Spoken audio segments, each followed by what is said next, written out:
ये है दरिया सिंध और अभी हम लोग जा रहे हैं हैदराबाद। अगर आप लोग भी हैदराबाद जा रहे हो तो चंद जगह ऐसी हैं जिनको विजिट करना ना भूलिएगा। सबसे पहले ये मशहूर बम्बई बेकरी जो कि पूरे पाकिस्तान में मशहूर है, हैदराबाद में वाक़ है। यहाँ से आप लोग अपने लिए केक भी खरीद सकते हैं, किसी को गिफ्ट देने के लिए भी केक खरीद सकते हैं। लेकिन लाइन देख लें, लाइन कितनी लंबी लगी हुई है यहाँ पे। उसके बाद है शाही बाज़ार के अंदर हाजी रबड़ी, जो कि बहुत ही ज़्यादा फेमस है। अगर शाही बाज़ार ना जा सके तो लतीफ़ाबाद से शाह लतीफ़ डेयरी वाले से भी रबड़ी खरीद सकते हैं। इसकी रबड़ी भी बहुत ज़्यादा मशहूर होती है। फिर अगर हम बात करें तो एक रेस्टोरेंट है हैदराबाद के अंदर ब्रोई के नाम से, जो कि बहुत ज़्यादा फेमस हो रहा है। कराची और दीगर शहरों से लोग यहाँ पर आके खाना खाते हैं।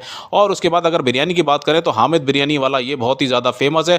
एक है ऑटोबान रोड के ऊपर अकरम बिरयानी वाला, जो कि पहले 11 नंबर में था, अब इसकी ब्रांच यहाँ पर भी आ चुकी है। अगर हम पान की बात करें तो हैदराबाद का फेमस पान जो है वो है गुलाब पान हाउस का, जहाँ पर 80 रुपये से पान मिलना स्टार्ट हो जाता है। बहुत ज़बरदस्त यहाँ का भी पान होता है। फिर हैदराबाद का जो वीआईपी होटल है इंडस होटल, यहाँ पर भी आके आप लोग आईटी और डिनर वगैरह कर सकते हैं। बहुत बेहतरीन और लाजवाब होटल है। तो आप लोग कमेंट में बताएं आप लोग हैदराबाद आ चुके हैं, हैदराबाद वाले भी हमें ये बताएं कि यहाँ पे और क्या क्या चीज़ें ज़्यादा अच्छी मिलती हैं, ताकि जो भी लोग आपके शहर में आएँ वो वहाँ पे आके वो चीज़ें ट्राई कर सकें।